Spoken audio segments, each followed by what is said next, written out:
If Maryland does this one thing, they will beat Virginia. You are Locked On Terps, your daily podcast on the Maryland Terps. Part of the Locked On Podcast Network, your team every day. What's up, everyone? I'm Tre Moore, host of Locked On Terps, part of the Locked On Podcast Network, your team every day. And thank you for making us part of your day and save more than $360 by getting these life-saving antibiotics with Jase Medical, plus an additional $20 off by using Locked On at checkout at jasemedical.com. If Maryland runs the ball against Virginia, they win. I was looking through Virginia's past games of the year. I went back and watched all of them. I watched all the replays of Virginia versus Tennessee, Virginia versus JMU, and I went to see what the Maryland Terrapins can do well and able to beat them and what we can take advantage of. They've lost both of those games, so I knew there was going to be some things that we could do, some things that we could throw into the game plan. And the takeaway is it's pretty simple. All we need to do is run the ball. I've talked about the last couple of episodes. I said Roman Hemby needs more touches. Every game I think I've said that. And this is the game to give it to Roman Hemby. Let me go through some of the things that against Tennessee, some of the run stats that they had. Obviously, Tennessee, kind of similar to us. Really big-time quarterback, Joe Milton, huge arm. You think Tennessee, you think spread offense, you think a bunch of screen games, a bunch of deep balls, and just spreading it out all over the place and letting their quarterback make plays. When you think of Maryland right now, you think of it as a similar way. But Tennessee put their normal identity behind them, and they decided to run the ball 52 times. Yes, they ran the ball 52 times, and what did they do? Throw the ball only 33 times. It's okay to change your style, which Maryland hasn't done a lot of, which kind of disappoints me sometimes, to match up with the team. But they did not only run the ball a ton, they ran the ball really well. There was a reason Tennessee kept going back to the run game against Virginia. They ran the ball 52 times for 287 yards and 5 touchdowns. Tennessee's leading rusher, Jalen Wright, had 12 carries for 115 yards with an average of 9.6 per carry. So what does that tell me?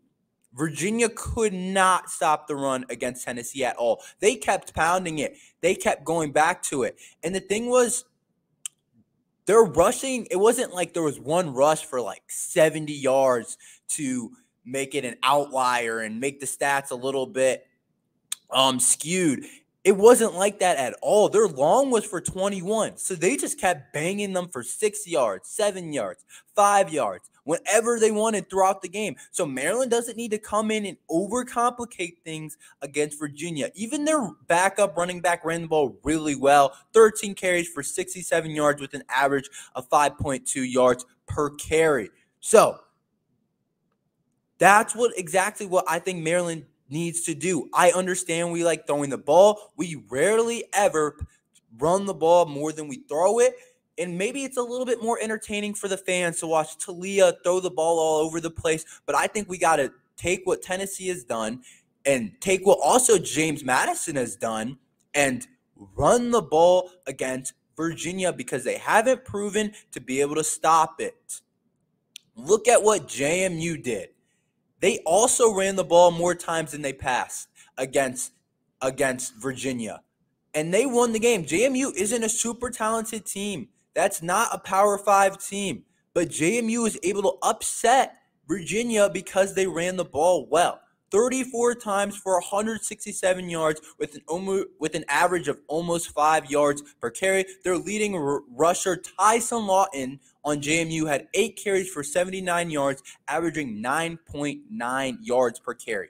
If James Madison's offensive line could create those type of run holes and run the ball that many times and do it pretty efficiently, then there's no reason that Maryland shouldn't do that in their game plan, and that shouldn't be exactly what we're planning to do because it's clear that Virginia, I just went through the stats of the first 2 games, they cannot stop the run.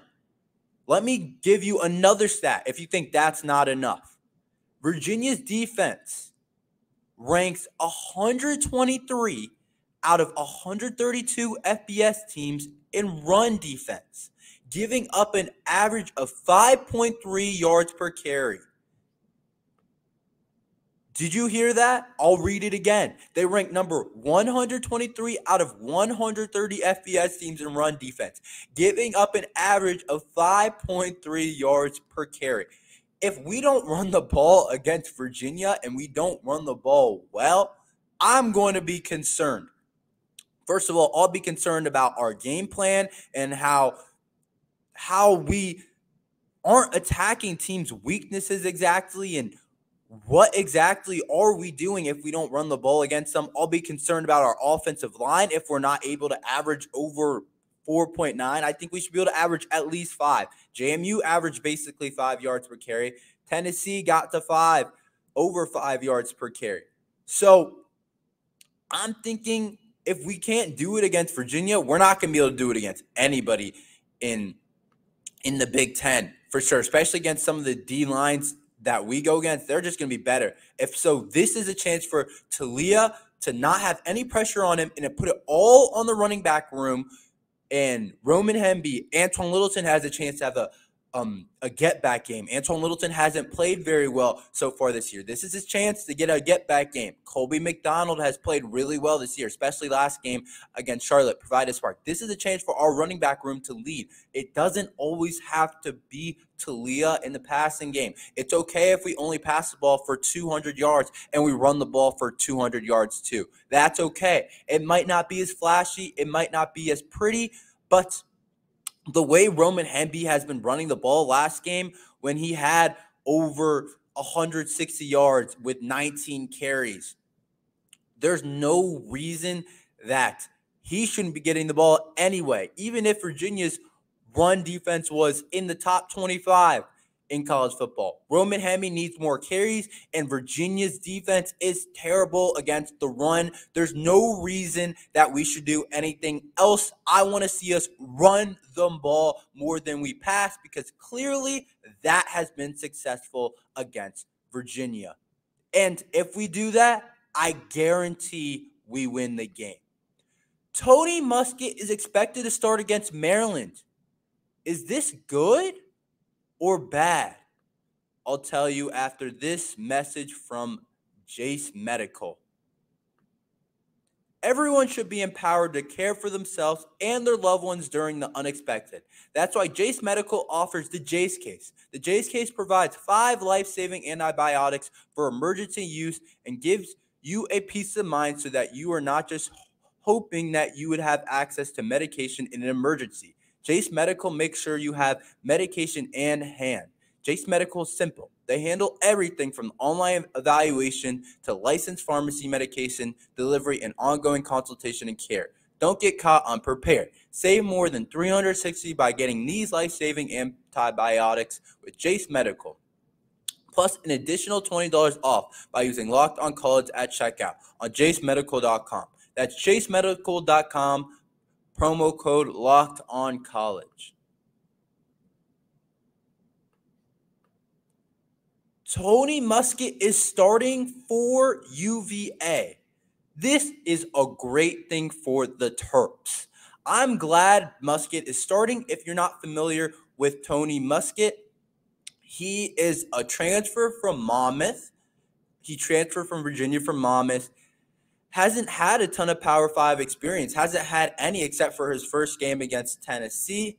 Had good seasons with Monmouth. I was looking it up. I was going through the stats.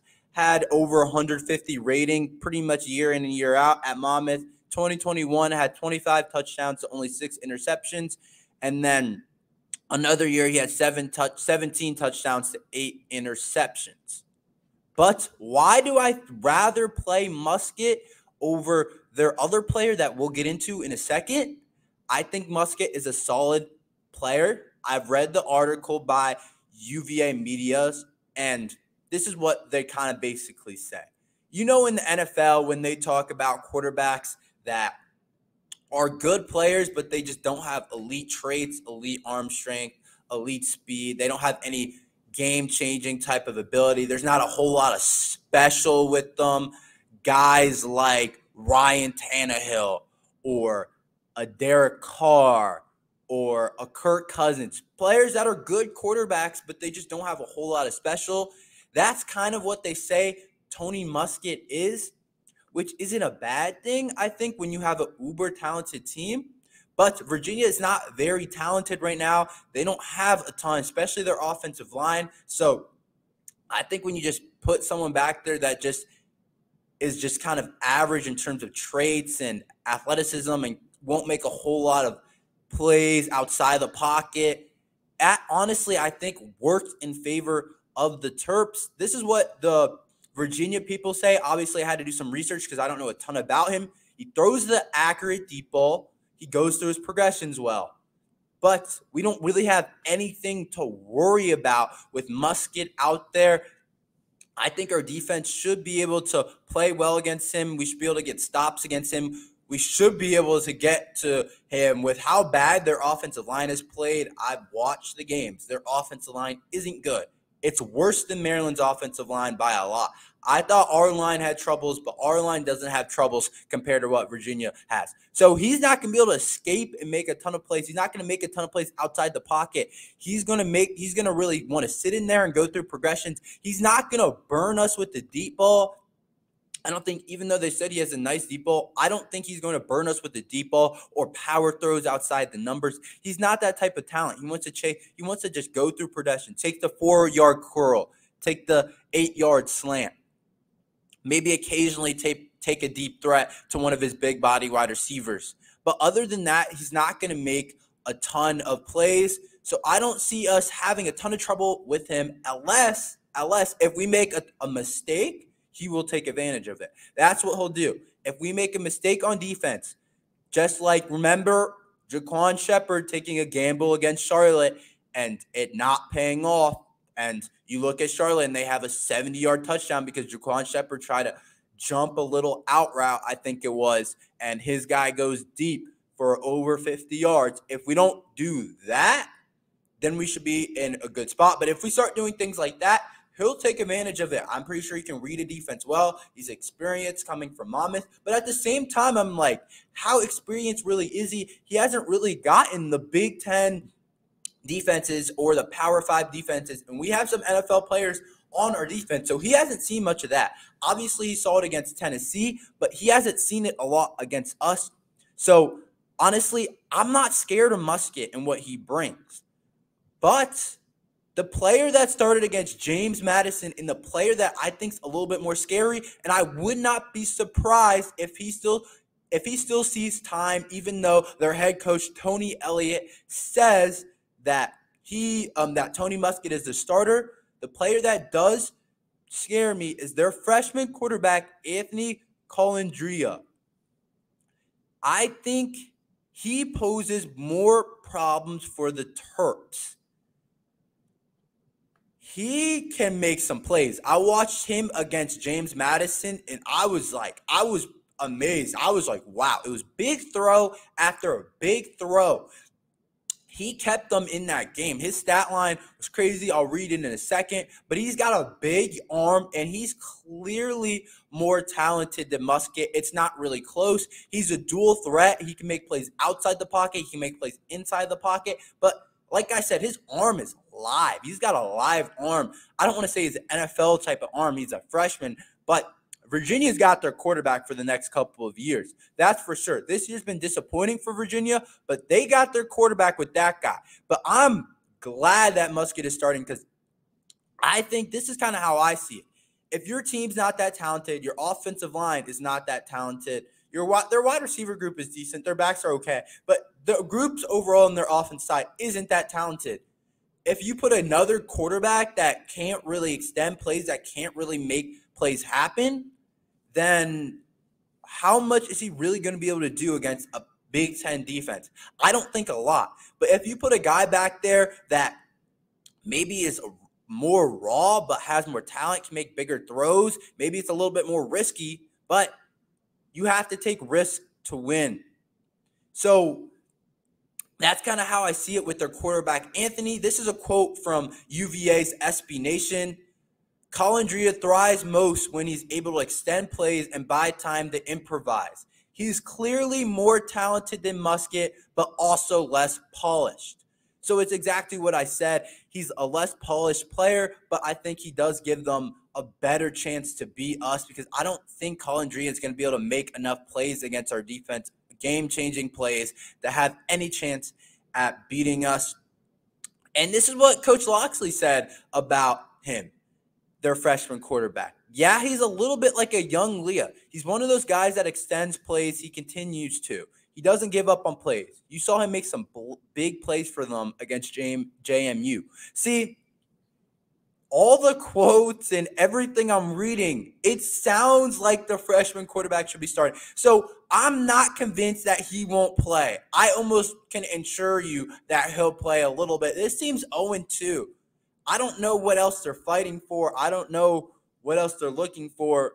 If you have a talented freshman that's way more talented than your starting transfer senior, then there's no reason he shouldn't play. Especially, they don't want to risk him going somewhere because that kid will get a lot of attention in the transfer portal if he doesn't work out at Virginia. So I would start that kid right away. But I don't want to talk too much about what Virginia should do. I'm talking about that I'm glad that it's a good thing for the Maryland's defense to start Muskett. Let me go through Anthony's stat line against JMU, the freshman. This is what he did. 20-26. All right, you think 20-26, you think a good day, right? For 377 yards. And an ACC freshman of the week. Their loss against James Madison wasn't because of him at all. And this is what Muskett did against Tennessee. 9 for 17, 94 yards. Obviously, Tennessee, JMU, two completely different teams. Tennessee's the top 12 team in the country. They were the 12th ranked team in the country at the time they played Virginia.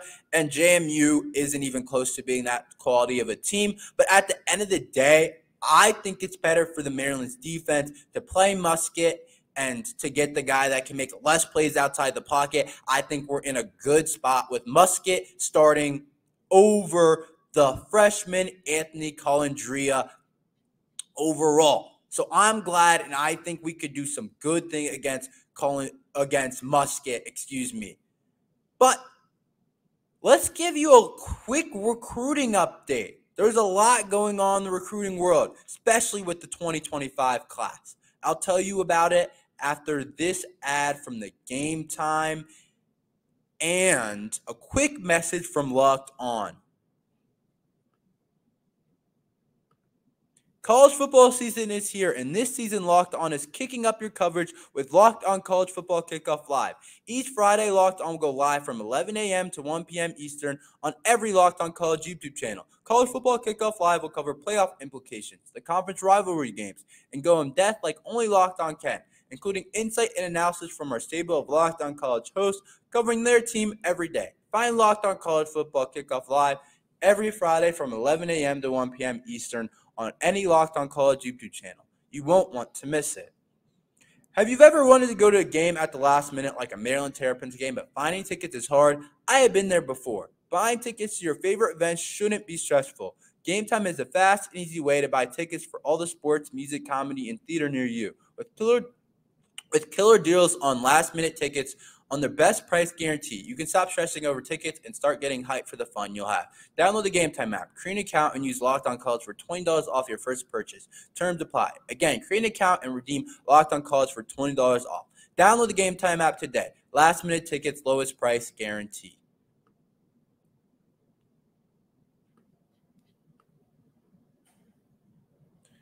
Let's give you a quick recruiting update.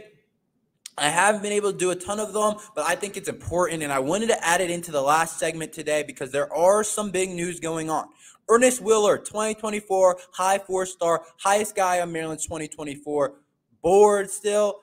Very much in the mix on 3, thinks Maryland's the favorite. Rival thinks Ohio State. Choice, I would expect, should be coming soon, maybe after the season, maybe during the season. I'm not exactly sure exactly what his timeline is, but I would expect his his recruitment and his commitment to becoming soon, he was a 5-star at one point. It would be one of the biggest recruits Coach Locksley has ever gotten. So that could be a huge play for Maryland. Jalyen Harvey, the other 2024 player, another edge. His top 3 was Terps, Penn State, USC, but it looks like Penn State is still trending towards Jalyen Harvey. A lot of people got excited because he pushed his commitment back, so they thought Maryland or USC was in the mix now, because Penn State was the favorite before, but now it looks like Penn State again is trending towards him. But the Terps are definitely in the mix. They're in the top 3, so maybe we can make up some ground. But he's a high 4-star guy, 2024 class, a guy that we would absolutely need. And if we could pair him and Ernest Willor, then it would be Maryland's best class by far, so far, in Coach Locksley's best recruiting class.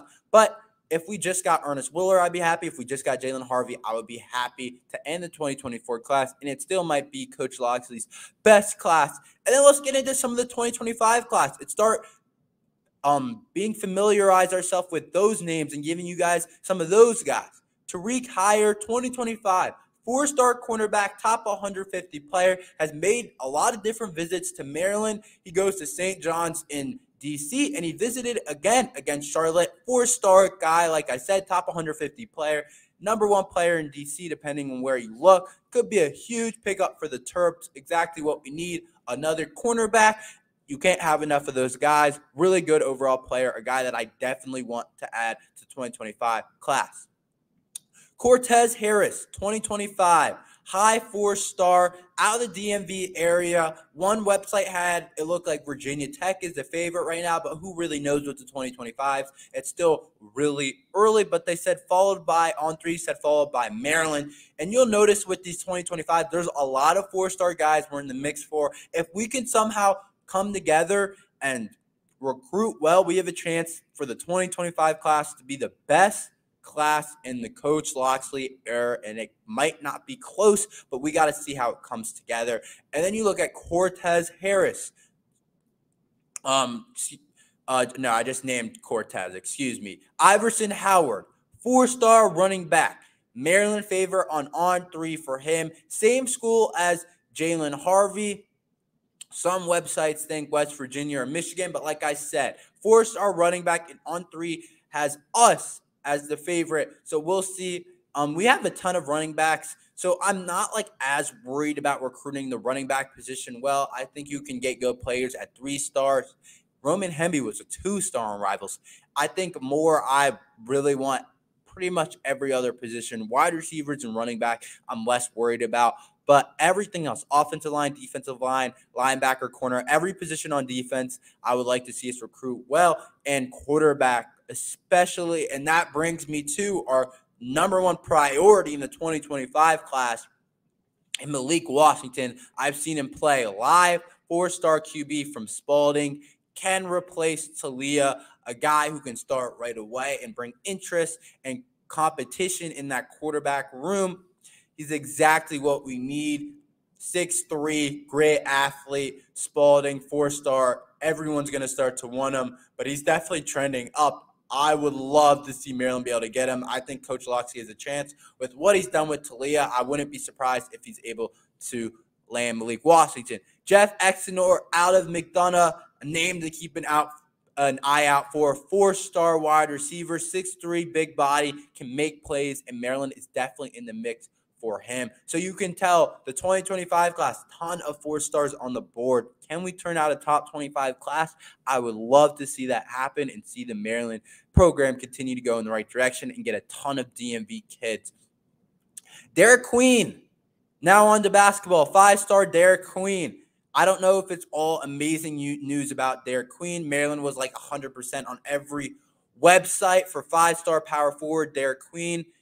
But it looks like Indiana has gotten in the mix. Maryland's still a favorite on most websites, but Indiana's definitely in the mix and was the favorite on one of the websites. I will not be able to stand losing out on Derik Queen. I just wouldn't be able to. It would hurt me. It would hurt my soul. We have to land Derik Queen. But on the bright side, Matthew Hodge, another 4-star power forward, 6'8". Looks like Maryland's in the lead for him. All-around power forward, 4-star guy, can shoot really well. can stretch the floor at the 4 spot. So it looks like we're in the lead for him. So he could be another guy. Him and Derik Queen, if we bringing both those guys to the power forward position, could be perfect for the Terps.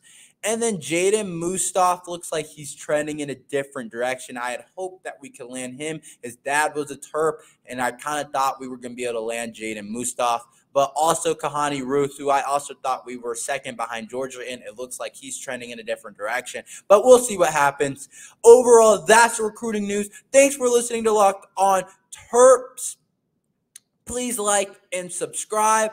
And I'll see you next time. Tomorrow we'll get into the Maryland-Virginia game and more into it. And we'll look at the line of the game and if Maryland will cover. So make sure you like and look out for that. But see you next time on Locked On Terps.